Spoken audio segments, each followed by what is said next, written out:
بسم اللہ الرحمن الرحیم۔ حضرت امام حسن علیہ السلام کی شہادت کے بعد سے امیر معاویہ کی تمام تر جد و جہد یہی رہی کہ کسی طرح امام حسین علیہ السلام کا بھی چراغ زندگی اسی طرح گل کر دے جس طرح حضرت امام علی علیہ السلام اور حضرت امام حسن علیہ السلام کی شمع حیات بجھا چکا، اور اس کے لیے معاویہ ہر قسم کا داؤں کرتا رہا۔ معاویہ کا مقصد صرف یہ تھا کہ یزید کی خلافت کو پختہ کر دیا جائے۔ چنانچہ معاویہ نے 56 ہجری میں 1000 لوگوں کی جماعت کے ساتھ یزید کی بیعت لینے کی غرض سے حجاز کا سفر اختیار کیا اور مدینہ منورہ پہنچا۔ وہاں امام حسین علیہ السلام سے ملاقات ہوئی۔ امیر معاویہ نے یزید کی بیعت کا ذکر کیا۔ امام حسین نے صاف لفظوں میں یزید ملعون کی بد کرداری کا حوالہ دے کر انکار کر دیا۔ علامہ حسین واعظ کاشفی رحمۃ اللہ علیہ لکھتے ہیں کہ امیر معاویہ نے جب مدینہ میں بیعت کا سوال اٹھایا تو امام حسین عبدالرحمن بن ابو بکر، عبداللہ بن عمر اور عبداللہ بن زبیر رضی اللہ تعالی عنہ نے بیعت یزید سے انکار کر دیا۔ معاویہ نے بڑی کوشش کی مگر یہ لوگ نہ مانے اور امام حسین کے علاوہ سب مدینہ سے چلے گئے۔ دیگر لوگوں سے معاویہ بڑی تیزی سے بیعت یزید لیتا رہا۔ الغرض 60 ہجری میں امیر معاویہ اس دنیا سے چل بسا۔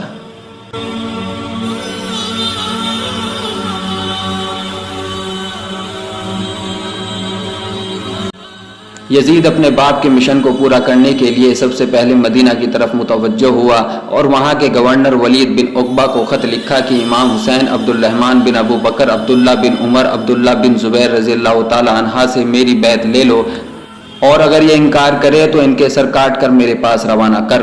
ولید بن عقبہ نے مروان بن حکم سے مشورہ کیا۔ مروان نے کہا سب بیعت کر سکتے ہیں لیکن امام حسین ہرگز نہیں کریں گے اور تجھے ان کے ساتھ سخت برتاؤ کرنا پڑے گا۔ چنانچہ ولید نے ایک قاصد امام حسین اور ابن زبیر کو بلانے کے لیے بھیجا۔ قاصد پہنچا اور عرض کیا کہ آپ دونوں کو ولید بن عقبہ نے بلایا ہے۔ امام حسین تم چلو ہم آتے ہیں۔ قاصد جلدی چلیں، وہ آپ کی انتظار میں ہیں۔ امام حسین علیہ السلام جلدی کیا ہے، جا کر کہہ دے کہ ہم تھوڑی دیر میں آ جائیں گے۔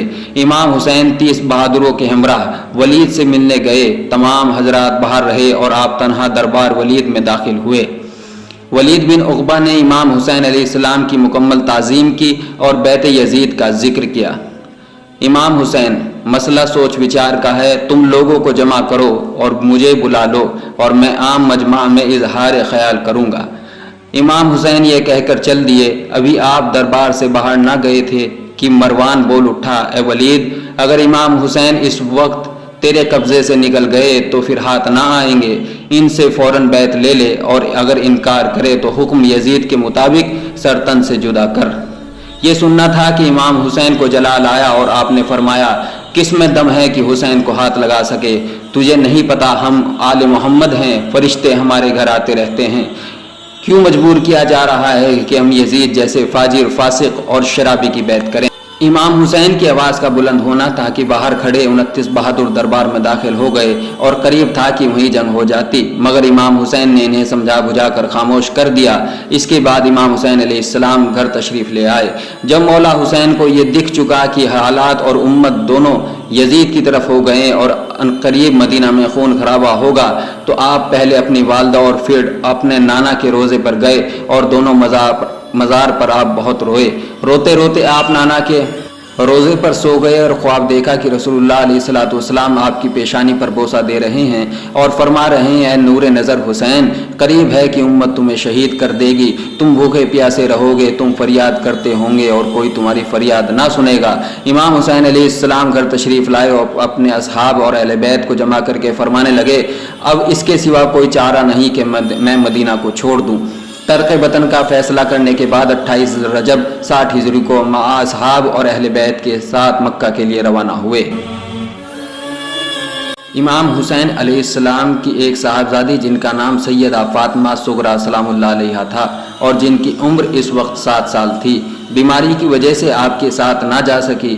امام حسین علیہ السلام نے آپ کی تیمارداری کے لیے حضرت عباس کی ماں جناب ام البنین کو مدینہ میں ہی چھوڑ دیا تھا اور کچھ فریضہ جناب ام سلمہ کے سپرد کر دیا تھا۔